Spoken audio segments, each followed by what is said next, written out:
already driving. It's 9 p.m. in the morning on one of those nights where I've been up for 3 days. The back of my tongue smells like burnt fiberglass, and I swallow a couple more diet pills. On 93, the last only lights of sleeping gas stations refract and blur across my greasy windshield and cut long vertical lines strobing across my vision. This is way too familiar. I wake up. I'm back in the convenience store behind the counter counting the cigarettes. Within my choir of 1,000 faced madmen, I imagine cigarettes have southern accents. My eyes loll about in my head free of each other. Cartons of cigarettes are $50 when they're delivered in a box of 20. We get about 10 boxes each week. I'm just saying, you make a lot of money robbing a cigarette delivery guy. I wake up and I'm 14 and I realize that I just walked 2 blocks with my eyes closed. I'm a little lost now, caught in the webs of streets Cape Cod hides because, God forbid, a tourist realizes that poor people live here. I wake up and the darkness on the other side of the bed is pissed at me. We were having a conversation about how I never do anything but sleep anymore, and I fell asleep. Paranoia holds my eyes open in case she starts talking again. I wait a long time. I wake up, and I'm swing dancing with the middle lane of 495, barreling south for a reason I can't recall in my sleep-deprived dementia. I don't know to pull over, take a nap, but I don't know if my body can unravel enough miles to get me home.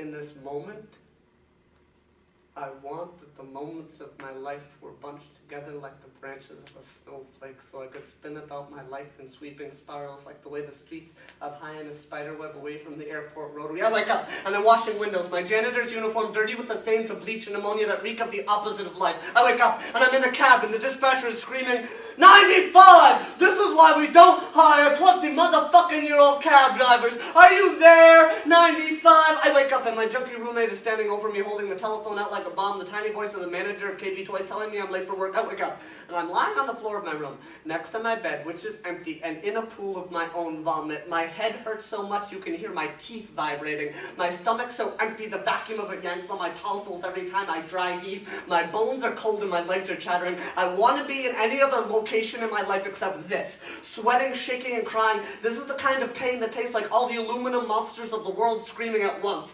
I try to climb on my bed and fail. Mind you, my bed is just 2 mattresses stacked on top of one another flat on the floor. So like the shoplifter that I am, I ask the God that I don't believe in for help. Making promises. Try to cut a deal. Dear God, if you move me to any other location in my life, tomorrow I'll wake up and start doing all of the things I tell other people they ought to. Tomorrow I'll wake up and go to one of those protests that I keep getting emails about. Tomorrow I'll wake up and go do something nice for my mother. Tomorrow I'll wake up and go do something nice for the homeless guy that I've been snubbing for 2 days now. Tomorrow, I'll wake up and give a gift to everyone who's never attempted suicide. A little box filled with the opposite of Band-Aids. Little plastic strips that heal you before you get hurt. Tomorrow I'll wake up. Tomorrow I'll wake up. Tomorrow I'll wake up. Tomorrow I'll wake up. Tomorrow I'll wake up. I wake up and I realize that my eyes are already open.